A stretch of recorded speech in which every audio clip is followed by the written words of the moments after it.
Mas enquanto a gente está fingindo que consegue, enquanto a gente finge que é, e até engana muita gente, ou coisa parecida, a gente não melhora nunca, a gente não vai longe. Por fim, o estrago que pode causar, a gente percebe isso na família de Adão, a desobediência ao padrão de Deus.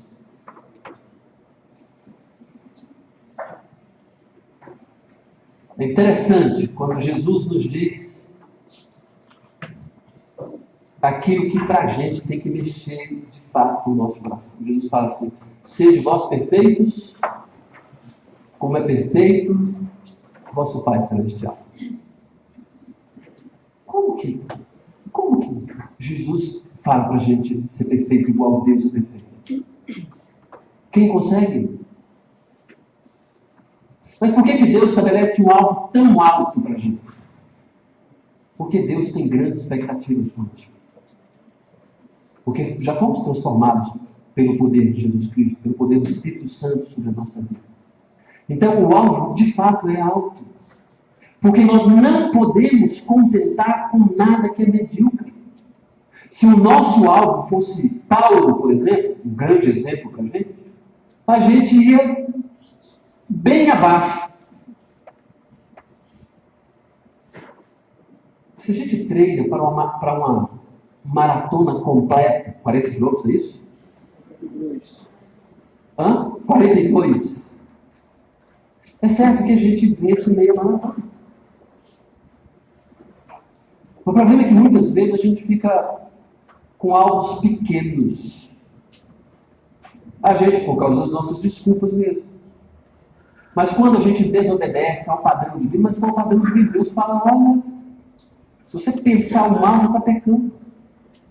Mas a gente se contenta, não, mas pensar, todo mundo sabe. Aí começa a dar aquelas desculpas também. Ah, mas isso é muito severo. Já viu a gente falar assim, mas Deus é muito severo. Isso aí é muito rebuscado. Embora, às vezes, é um preconceito nosso.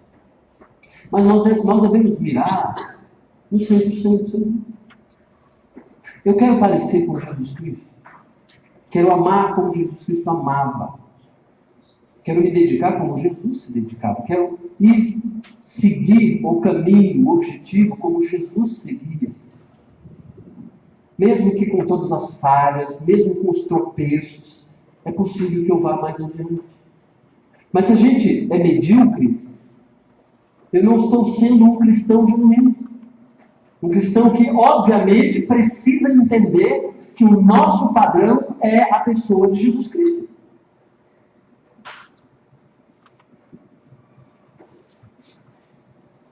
A gente não pode se contentar com algo menor do que o objetivo que Deus nos dá. Você pensa assim, parece besteira. Só comeu uma fruta. É severo demais esse Deus. Não. A gente tem que olhar para o outro lado. Tinha tudo que podia aproveitar. Apenas uma fruta não poderia comer. Por que comeu? Porque não soube lidar com a liberdade que Deus deu. Coração que muitas vezes exige aquilo que não é seu. Como você quer a sua família? Como você quer desempenhar na sociedade um papel que mude o mundo? Quem é você na sua família? Como seus parentes reconhecem você? Uma pessoa difícil de lidar? Seus familiares.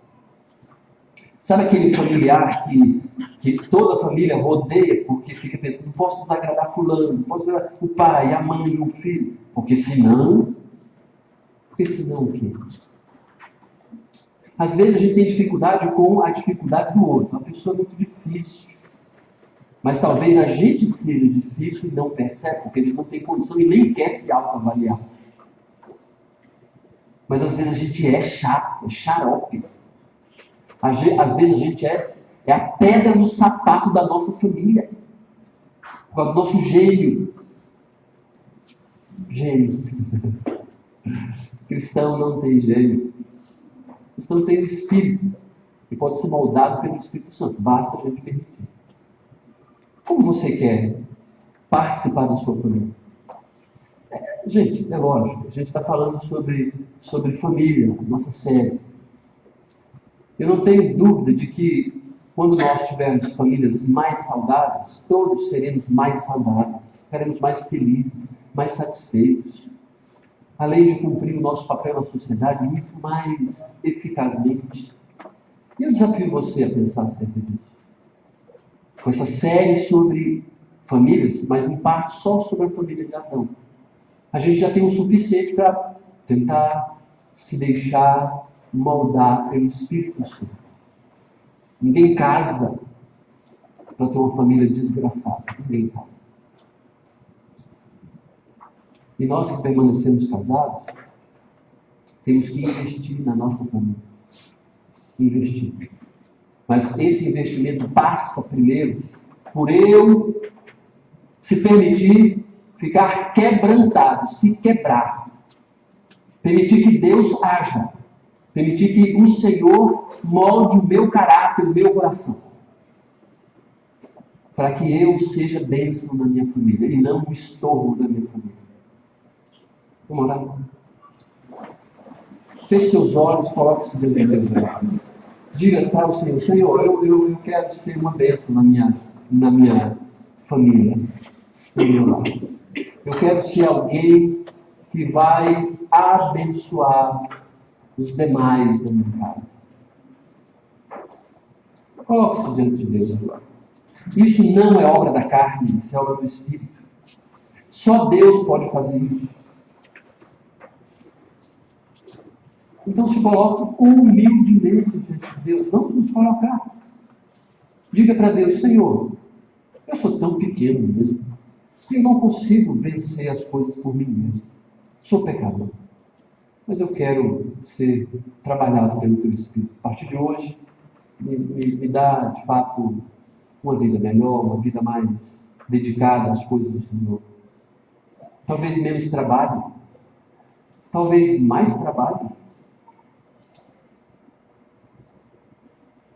Talvez mais exigências. Talvez menos exigências. Que o Senhor fale para o meu coração, fale para a minha vida. Eu estou disposto e aberto para o Senhor. Pai, de fato, pedimos graça e misericórdia do Senhor. Nos abençoe, nos dê um caráter parecido com o caráter de Jesus. Que a partir de hoje a gente seja pessoas diferentes a partir do nosso lar. Nos abençoe, Pai. Precisamos do Senhor. Vem com o teu abraço carinhoso e nos abrace. Nos faça mais comprometidos com as coisas do Senhor, para que a gente ajude a nossa família a olhar para o Senhor, dando prioridade às coisas do Senhor. Não permita que a gente fique achando desculpas para não se dedicar à família, à igreja, ao Senhor. Nos abençoe, precisamos. Nos abençoe, precisamos. Pedimos isso encarecidamente, rogamos ao Senhor. Estamos todos aqui carentes do Senhor. Nos abençoe, Pai. Em nome de Cristo Jesus, nosso Redentor amado, nosso Senhor, é que nós oramos. Amém.